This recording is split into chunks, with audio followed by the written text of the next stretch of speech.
News Talk is online. News Talk Online, a production of Paltalk.com, syndicated by CRN Digital Talk Radio.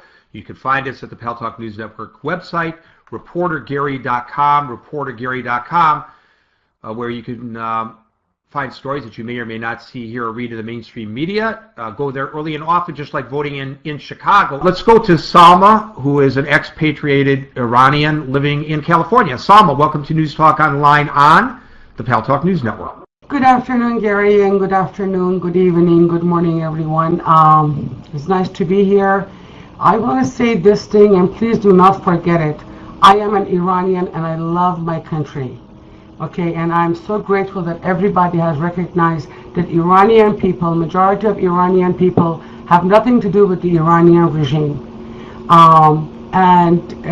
Please remember this: before they have any danger or anything to others, like to Jews, to other nations, Iranian regime is extremely dangerous to its own people.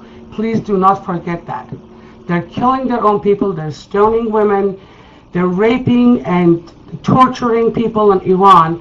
And what do you expect from them? You want them to be nice to, like, Israel? You want them to have good relationship with Israel?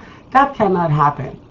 That is not going to happen. Salma, thank you. You know, and I want to say to Claire, thank you for the call, Salma, that she underscores something that you touched on, and that is the fact, and I think she said it brilliantly, that the regime in Iran is injurious first and foremost to the Iranian people, not the Israelis or the other neighbors of Iran.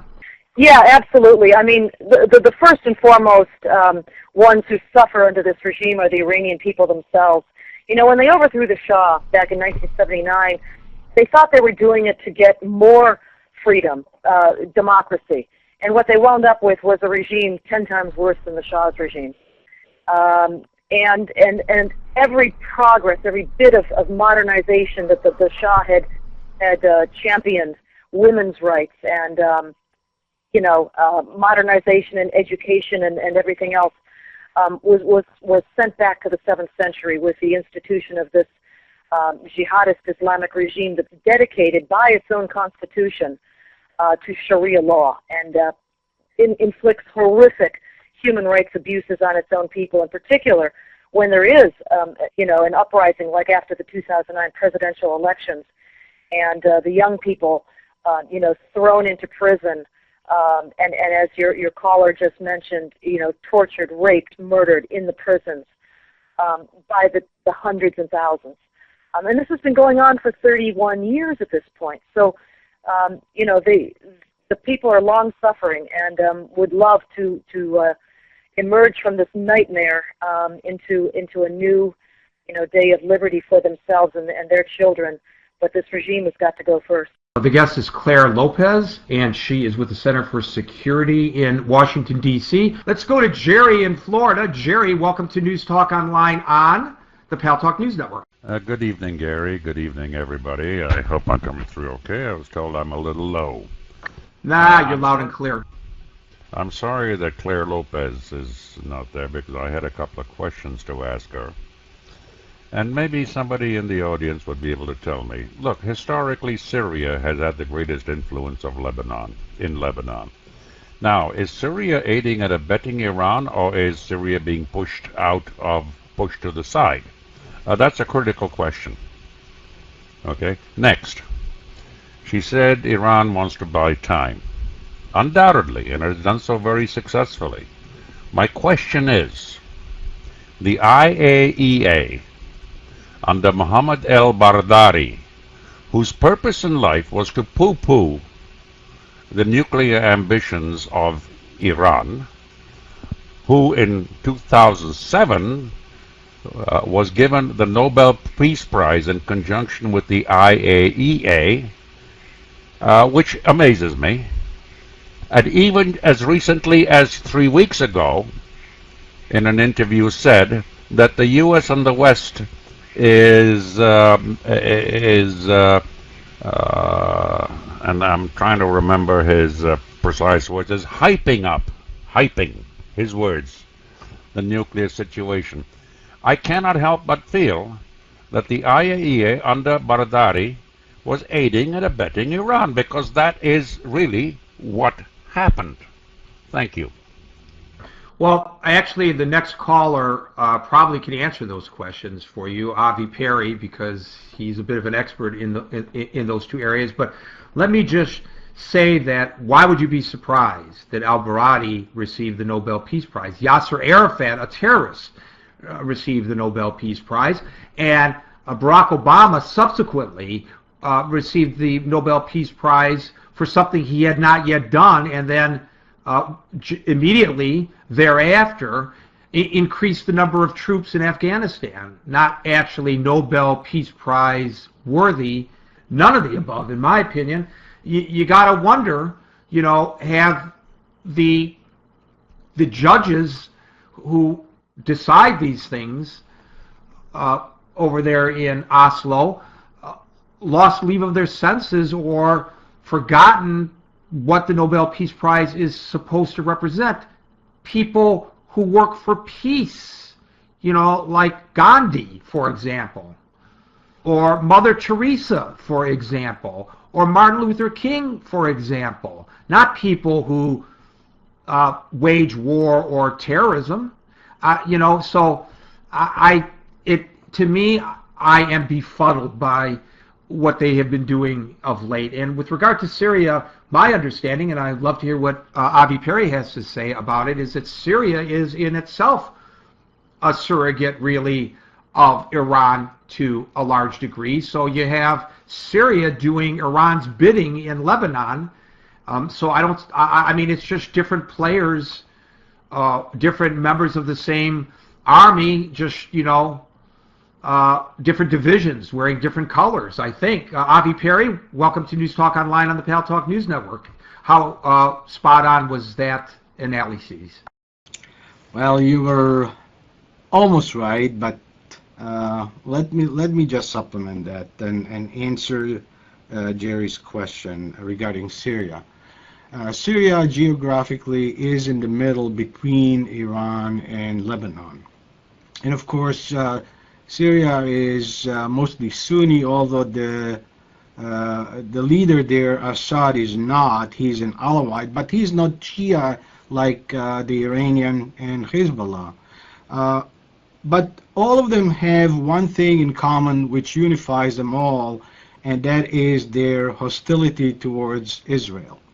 And as a result of that, they are friends, because many people are saying that the enemy of my enemy is my friend, and it does unify them. Yes, they all have a common interest: applying pressure on Israel, threatening Israel, and by doing so, their internal problems are sort of put on the side, on the back burner, and people don't pay as much attention because they all focus on their hostility towards the Jewish state.